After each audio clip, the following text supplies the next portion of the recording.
Bonjour à tous, Carl-André Poliquin, formateur en éducation financière et conseiller en entrepreneuriat chez Option Travail. Donc aujourd'hui, on entame la 4e vidéo d'une série qui traite d'éducation financière et le sujet d'aujourd'hui, c'est les dépenses. Donc cette catégorie qui est, ma foi, assez essentielle dans le budget. D'ailleurs, si vous n'avez pas encore fait de budget, je vous incite fortement à en faire un et ça va vous permettre finalement de voir où va votre argent. Donc d'avoir une image de la situation actuelle puis de savoir mon argent, elle va où, puis est-ce que je suis à l'aise avec ça? Est-ce que mon argent va là où j'aimerais ou finalement je dépense sur des choses qui me sont même pas qui sont même pas importantes pour moi? Et ça, la seule façon de savoir ça, d'analyser tout ça, c'est de faire un budget et de regarder là où va mon argent. En théorie, il y a des balises qu'on devrait essayer de respecter dans ces différents postes de dépenses-là, mais c'est des choses qui sont assez flexibles à travers le temps dans la vie de quelqu'un et à travers chaque individu aussi. Donc, normalement, quand on regarde le budget de quelqu'un, on devrait être capable de dire à peu près les choses qui sont importantes pour cette personne-là.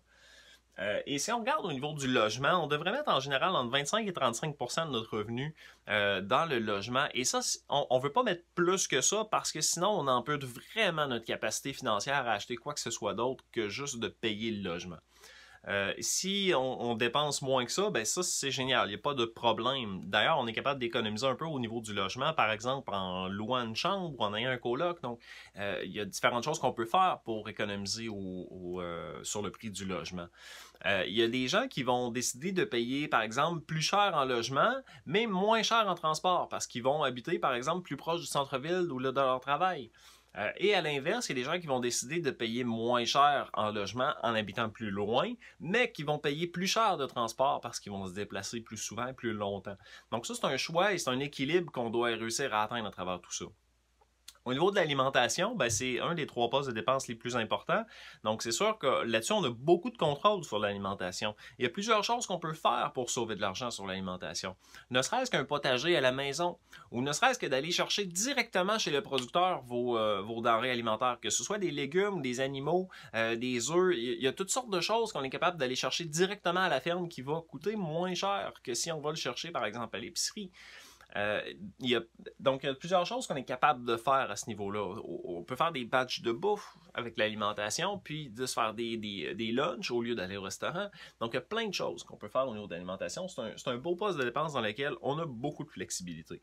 Donc, si on regarde au niveau des loisirs, on dit 5 à 10% au niveau des loisirs, et ça, c'est un poste de dépense que plusieurs personnes vont être mal à l'aise de mettre de l'argent là-dedans parce qu'ils trouvent que c'est une perte vu que c'est des loisirs, etc. Mais il faut savoir que c'est important d'avoir du plaisir dans la vie. Puis si on n'a pas de plaisir, ben pourquoi on fait tout ça? Donc, la question au niveau des loisirs, c'est plutôt est-ce que je suis capable d'économiser sur les différents loisirs que je fais? Donc, est-ce que ça vaut la peine, par exemple, de louer un équipement de ski ou je suis mieux de l'acheter pour le nombre de fois où je vais le faire? Donc, c'est des questions qu'on doit être capable de se poser.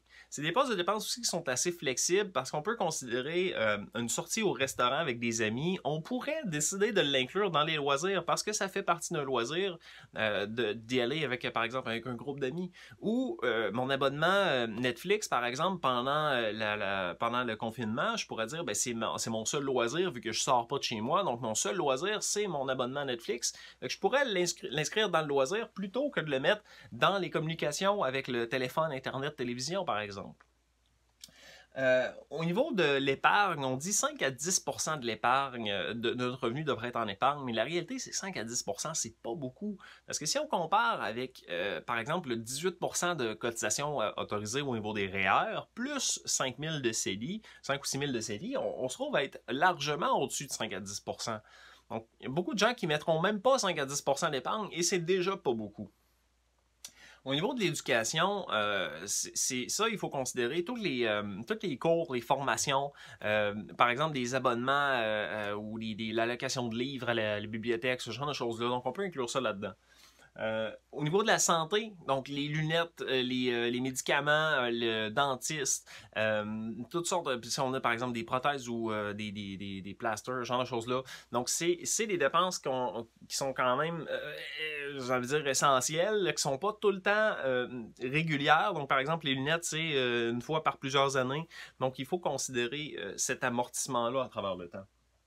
Au niveau du linge, c'est la même chose. Il y a des morceaux de linge qu'on va acheter, un manteau d'hiver, des bottes d'hiver, on va les acheter, puis ils vont nous durer plusieurs années. Donc, il faut considérer l'amortissement de tout ça. En somme, je vous invite à réviser votre budget, à voir est-ce qu'il y a des places où je suis capable d'économiser dans mon budget.